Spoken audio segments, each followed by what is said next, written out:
Hello everyone, welcome to my mini blog. আমি পিঙ্কি চলে এলাম নতুন একটা ভিডিও নিয়ে। তো চলে এলাম কিন্তু বোনের বিয়ের ভিডিও নিয়ে।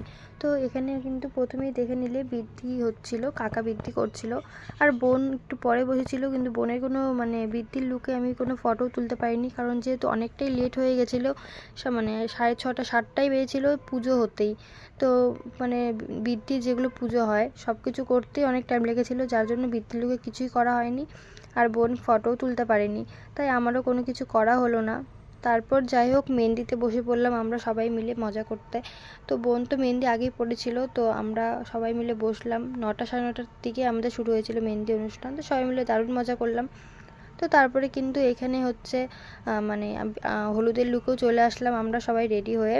তো এখানে কিন্তু ওই 7 পাক যে ঘোরে সেটাই কিন্তু হচ্ছিল। আর এদের মধ্যে দেখতে পাচ্ছ এরা কিন্তু নিজেরাই এই যে এই কাকিমাকে সিঁদুর পরাচ্ছে। যেমন হয় 7 পাকে ঘুরতে গেলে সিঁদুর পরায়, পান রাখে, সেটা কিন্তু এরাই করছিল। এটা বলে যাদের বিয়ে তারা বলে করবে না, এদেরকেই করতে হবে, এদের মধ্যে এটাই নিয়ম। তো তার জন্য একটু দেখে নিলাম, সেটা তোমাদের সাথে শেয়ার করলাম। এরপর তো চলে আসলাম কালীবাড়িতে জল ভরতে, আর দারুণ মজা করলাম বলারই বাইরে। এতটা মজা হলো সবাই মিলে, তো দেখতেই পাচ্ছ তোমরা। আর এই জল ভরার টাইমটাতে সত্যি যা মজা হয় সেটা বাঙালিরা ভালোই বুঝবে এই জায়গাটা কেমন মজা হয়। আর আমাদের বাড়ির বেশি দূর না, সামনেই মায়ের মন্দির, তার জন্য সেখানে সামনে যেমন দূরে গেলে একটু যেমন কষ্ট হয়, সামনে গেলে কিন্তু মজাই হয়। তো যাই হোক, এখানে চলে আসলাম আর দেখি যে বোনের বিয়ে খুব তাড়াতাড়ি কমপ্লিট হয়ে গেল, অনেকটাই তাড়াতাড়ি কমপ্লিট হয়ে গেছিলো। তো এখানে দেখো, এখানে খই দিচ্ছিল। তো তারপরে আমরা সবাই মিলে একটু খাওয়া দাওয়া করে নিলাম। খাওয়া দাওয়া করে তারপরে কিন্তু রাত জেগেছিলাম। রাত জেগে 3টা 4টার দিকে বোনের বিদায় হচ্ছিলো। আর এই টাইমটা আর কি তোমাদের সাথে শেয়ার করব আর কী বা বলবো আমি জানি না। তোমরা তো জানো এই টাইমটা কেমন কষ্ট হয়। তো যাই হোক, সেটা তো চলেই গেল। তারপরের দিন আমরা রেডি হয়ে রিসেপশনের জন্য যাচ্ছিলাম। এত বৃষ্টি কি বলবো তোমাদেরকে।